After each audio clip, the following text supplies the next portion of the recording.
Dear brothers and sisters, welcome to the other classroom.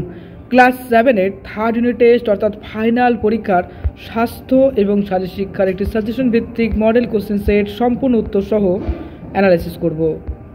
Class 7 final পরীক্ষা স্বাস্থ্য এবং শারীরিক শিক্ষা অর্থাৎ হেলথ এবং ফিজিক্যাল এডুকেশনের একটি মডেল কোশ্চেন সেট।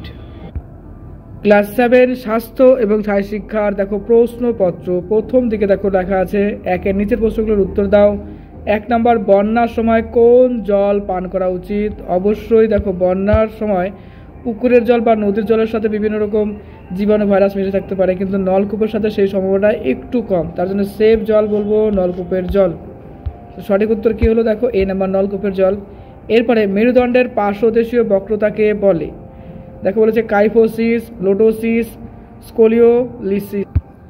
মেরুদণ্ডের পার্শ্বদেশীয় বক্রতাকে বলা হয় দেখো স্কোলিওসিস, এটা উত্তর হবে দেখো সি নাম্বার উত্তর। চলো আমরা মিলিয়ে নেই। এরপরে কাইফোসিস দূরীকরণের সাহায্যকারী যোগাসন নয় কোনটি? হলাসন, চক্রাসন, পদ্মাসন। এর মধ্যে পদ্মাসন কিন্তু এটি দূরীকরণের যোগ্য না, সাহায্যকারী নয়। সঠিক উত্তর দেখো সি নাম্বার। এরপর 4 নাম্বার, প্রাথমিক চিকিৎসার জনক বলা হয় কাকে? ফ্রেডরিক এলমার্ক, নিউটন, মেন্ডেলকে। সঠিক উত্তর হবে দেখো ফ্রেডরিক এলমার্ককে বলা হয়। এরপর শূন্যস্থান পূরণ করো যে কোনো দুটি। 1 নম্বর, খেলা একটি সহজাত কী হবে? প্রবৃত্তি। 2 নম্বর, হরপ্পা বান বিশেষ করে ড্যাশ এলাকায় হয়, এটা উত্তর হবে দেখো পাহাড়ি অঞ্চলে হয়। কুকুরের লালায় ড্যাশ রোগের জীবাণু বা র্যাবিস ভাইরাস থাকে, এটা উত্তর হবে দেখো হাইড্রোফোবিক বা জলাতঙ্ক হয়। এরপরে 4 নাম্বার, 2009 সালের শেষে ড্যাশ রোগ সারা পৃথিবীতে ছড়িয়ে পড়ে, এটা হবে কোভিড-19। তারপরে আসছি 5 নাম্বার, বো লেগ শরীরে ড্যাশ অঙ্গ হয়, এটার উত্তর হবে দেখো হাঁটুতে হয়। বো লেগ শরীর হাঁটুতে অঙ্গ হয়, দেখো শরীরে বো লেগ যেটা রয়েছে সেটা হাঁটুতে হচ্ছে। নেক্সট, অতি সংক্ষিপ্ত প্রশ্নের উত্তর দাও যে কোনো 3টি, অনেকগুলো প্রশ্ন আছে দেখো। 1 নম্বর, দেহভঙ্গি কাকে বলে? দেহের বিভিন্ন অংশের মধ্যে সামঞ্জস্য রাখাকে সাধারণভাবে দেহভঙ্গি বলা হয়। নেক্সট 2 নম্বর, অষ্টাঙ্গ যোগের 3য় ধাপের নাম কি? উত্তর হবে দেখো আসন।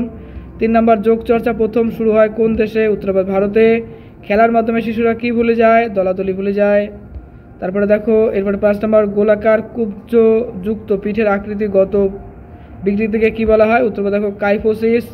নেক্সট আছে 6 নম্বর, ভূতল ট্রাফিক ব্যবস্থাকে কয়টি শ্রেণীতে বিন্যাস করা যায়? এটা 2টি শ্রেণীতে। এরপর যে কোনো 3টি প্রশ্নের উত্তর দাও। প্রথম প্রশ্ন, লর্ডোসিস এর পূর্ব সতর্কতা কি করতে হবে? দেখো পিঠের পেশিগুলি সবল করা, সঠিক অঙ্গভঙ্গি বজায় রাখা, সুষম খাদ্য গ্রহণ এবং অতিরিক্ত ওজন কমানো। এরপরে 2 নম্বর, অ্যাসিডে পুড়ে গেলে কি করা উচিত? দাহকত কি? দেখো অ্যাসিডে পুড়ে গেলে প্রথমত আক্রান্ত স্থানটি 15 থেকে 20 মিনিট ধরে ঠান্ডা জলের তলায় রাখতে হবে। তারপর জীবাণুমুক্ত ড্রেসিং বা পরিষ্কার কাপড় দিয়ে ঢেকে চিকিৎসকের কাছে যেতে হবে। দাহকত, শরীরের চামড়া বা টিস্যু যখন তাপ, রাসায়নিক পদার্থ, বিদ্যুৎ বা তেজস্ক্রিয়তার সংস্পর্শে এসে ক্ষতিগ্রস্ত হয় তখন তাকে দাহকত বলে।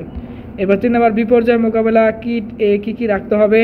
প্রাথমিক চিকিৎসার সরঞ্জাম, ফার্স্ট এড কিটে পানীয় জল, শুকনো খাবার, টর্চ, অতিরিক্ত ব্যাটারি, রেডিও, প্রয়োজনীয় কাগজপত্র, অর্থ, দরকারি ওষুধপত্র, মোমবাতি, দেশলাই ও লাইটার রাখতে হবে। এরপর 4 নম্বর, খেলা বলতে কি বোঝো? এর 2টি বৈশিষ্ট্য লেখো। খেলা আনন্দ বা বিনোদনের জন্য স্বেচ্ছামূলকভাবে করা শারীরিক বা মানসিক কার্যকলাপই হচ্ছে খেলা। 2টি বৈশিষ্ট্য হলো স্বেচ্ছামূলক অংশগ্রহণ, সুনির্দিষ্ট নিয়মাবলী। 5 নম্বর, ফ্ল্যাট ফুট প্রতিকারের কী কী পদ্ধতি গ্রহণ করা যেতে পারে? দেখো এ নাম্বারে বলবো সঠিক মাপের জুতো ব্যবহার করা, বি নাম্বারে আর সাপোর্টিং ইনসোল ব্যবহার করা, সি নাম্বারে পা ও গোড়ালির পেশির ব্যায়াম করা। এরপরে আসছি 6 নম্বর, আদিম যুগের মানুষ যখন পশু ও যন্ত্রের ব্যবহার জানতো না তখন পণ্য পরিবহন করতে কিভাবে? লিখবো দেখো নিজের পিঠে বা কাঁধে বহন করতে এবং দলবদ্ধভাবে টেনে নিয়ে যেত। এবার 7 নম্বর, শারীরিক সুস্থতা প্রদানকারী আসনগুলির নাম লেখো। এটা উত্তর হবে দেখো তারাসন, বৃক্ষাসন, ত্রিকোণাসন, ভুজঙ্গাসন এবং শবাসন এবং চক্রাসন। নেক্সট 8 নম্বর, শারীরিক শিক্ষার প্রকৃত অর্থ কী? উত্তর লিখবো দেখো শারীরিক কার্যকলাপের মাধ্যমে মানুষের সামগ্রিক বিকাশ, শারীরিক, মানসিক, আবেগ এবং সামাজিক সাধন করাই হলো শারীরিক শিক্ষা। নেক্সট 9 নম্বর, ফ্ল্যাট ফুটের কারণগুলি লেখো। জন্মগত কারণ, দুর্বল পেশি ও অস্থিবন্ধনী, স্থূলতা, অতিরিক্ত পরিশ্রম বা আঘাত। এরপর আসছে 10 নম্বর, রাস্তায় চলাচলকারী ইঞ্জিন চালিত যানবাহন বলতে কি বোঝো? উদাহরণ দাও। উত্তর, যেসব যানবাহন ইঞ্জিন ব্যবহার করে রাস্তায় চলাচল করে, যেমন উদাহরণ হিসেবে বাস, লরি, মোটর গাড়ি, মোটরসাইকেল, অটো, রিক্সা ইত্যাদি হতে পারে। ওকে, আমাদের সেট কমপ্লিট হলো। দাদার ক্লাসরুম নতুন হলে অবশ্যই সাবস্ক্রাইব এবং শেয়ার করো। টপার চয়েস দাদার ক্লাসরুম, তাই এখনই অবশ্যই সাবস্ক্রাইব করে দাও এবং ভিডিওটা শেয়ার করে দাও। Best of luck for your best exam.